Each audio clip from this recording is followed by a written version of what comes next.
392 का, जिसमें एक निजी माइक्रो फाइनेंस कंपनी है जिसमें 38 लाख रुपए की लूट की बात प्रकाश में आई थी। मामला चूंकि काफ़ी संवेदनशील था और जो लूट की राशि थी वो काफ़ी बड़ी थी, इसको देखते हुए सिटी एसपी साहब के निर्देशन में, अनुश्रवण में और एएसपी जो टाउन है अवधेश दीक्षित, उनके नेतृत्व में एक एसआईटी गठित की गई थी जिसमें अय्यापुर के थानाध्यक्ष रोहन थे और जो डीआईयू के प्रभारी हैं लाल किशोर थे और दोनों ही की पूरी टीम इसमें लगातार कार्य कर रही थी। चूँकि शुरू में केस पूरी तरीके से ब्लाइंड था, तो जितने भी वैज्ञानिक अनुसंधान के आयाम और तरीके हो सकते हैं वो सभी हम लोग इसमें कर रहे थे और कल देर रात्रि इसमें इस टीम को एक सफलता प्राप्त हुई है।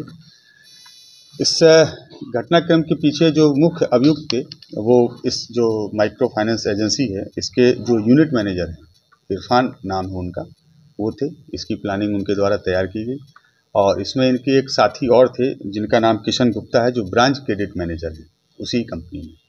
उनको इन्होंने साथ में लिया। इन दोनों लोगों ने मिलकर घटना के 2 सप्ताह पहले इसकी प्लानिंग की और प्लानिंग में ये तय था कि जिस दिन राशि काफ़ी ज़्यादा होगी उस दिन घटना को अंजाम दिया जाएगा। जो किशन गुप्ता हैं उन्होंने अपने चचेरे भाई से संपर्क स्थापित किया और उनको तैयार किया इस घटना को करने के लिए और इन्होंने घटना के 2-3 दिन पहले ही 2 नए सिम परचेज किए, जिसमें एक सिम अपने पास रखा और एक सिम अपने चचेरे भाई को दिया और दोनों सिमों का प्रयोग केवल आपस में ही बातचीत करने के लिए किया। घटना के दिन घटना को कारित करने के लिए किशन के जो चचेरे भाई हैं जो अभी फरार हैं वो आए और जो यूनिट मैनेजर हैं इस ब्रांच के, Irfan Ali, unit manager 3-4 branch पे एक होते हैं, इरफान अली, ये दोनों लोग आए वहाँ पे घटना करने के लिए। चूँकि दोनों लोग नकाब पहने थे इसलिए जो सहकर्मी थे वो नहीं पहचान पाए। जो किशन गुप्ता हैं वो पहले से बैंक में मौजूद थे, एजेंसी के अंदर मौजूद थे और इन सब की मिली भगत से लगभग 37,90,000 रुपया ये लोग लूट के ले गए। इसमें हम लोगों ने 2 लोगों को गिरफ्तार किया है, जिसमें एक किशन गुप्ता हैं, दूसरे इरफान अली हैं। इसके अतिरिक्त तीसरे एक अभियुक्त जो किशन गुप्ता के चचेरे भाई हैं वो फरार हैं। जो मोबाइल लूट के ले जाए गए थे अपराधियों के द्वारा, जिनकी संख्या 3 थी, उन तीनों मोबाइल को भी जब्त किया गया है। घटना में प्रयुक्त एक हथियार चाकू, उसको भी हम लोगों ने जब्त किया है। घटना में जिस मोटरसाइकिल का प्रयोग किया गया था उस मोटरसाइकिल को भी हमने बरामद किया है। इसके अतिरिक्त जो लूटी गई राशि थी उस राशि में से 30,23,270 रुपये भी हम लोगों ने जब्त किए हैं। जो शेष राशि लगभग 6 से 7 लाख बच रही है उसकी बरामदगी के लिए और एक अभियुक्त जो शेष है उसकी गिरफ्तारी के लिए हम लोग लगातार प्रयास कर रहे हैं। जो प्लानिंग थी क्या किसी वेब सीरीज और फिल्म को देख के लोग बनाए थे या उसके बारे में हम लोग अभी पूछताछ कर रहे हैं, लेकिन लोग कहाँ थे? इन लोगों की जो प्लानिंग बनाने का तरीका, तो जो पहले पूर्व में कुछ राज्यों में ऐसी घटनाएं घटित हुई हैं जहां किसी निजी कर्मी के द्वारा इस प्रकार को घटना को अंजाम दिया गया और वो किसी तरीके से नहीं पकड़ पाए, उन सारी घटनाओं से प्रेरित होकर इन लोगों ने इस घटना राशि कहाँ से बरामद हुई है?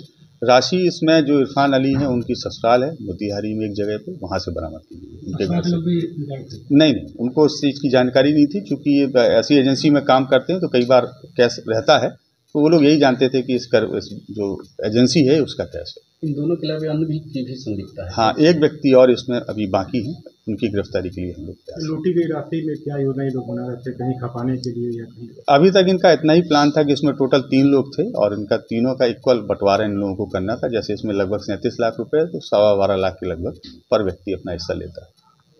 सर, इस तरह का घटना कारित किया कि इससे पहले भी कहीं किसी तरह का किए हों, उसके बारे में भी पता लगाया जा रहा है। हम लोग इसमें जरूर काम कर रहे हैं। वैशाली से हम लोग इसको शेयर भी कर रहे हैं और जो अभी तक जानकारी प्राप्त हुई है कि कुछ वर्षों पहले गरौल में सेम माइक्रो फाइनेंस एजेंसी में एक घटना घटित हुई थी लूट की और संयोग से उस वक्त ये दोनों कर्मी वहाँ पदस्थापित थे। तो जो पुलिसकर्मी है जो कहा उनको सम्मानित भी किया जा रहा है। बिल्कुल, बहुत अच्छा कार्य हुआ है। हम लोग इसमें जो वरीय पदाधिकारी है उनको तो लिख ही रहे हैं पुरस्कार की अनुशंसा के साथ लिए, और साथ ही जो आप लोगों के सामने ही इस पूरी टीम को जो इस एसआईटी को देख रहे थे, सिटी एसपी साहब और एसपी साहब, दोनों लोगों को पूरी टीम के लिए 25,000 रुपया लीजिए।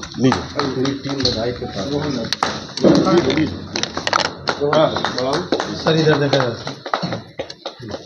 और दबाएं बेल आइकन हमारे वीडियो सबसे पहले देखने के लिए।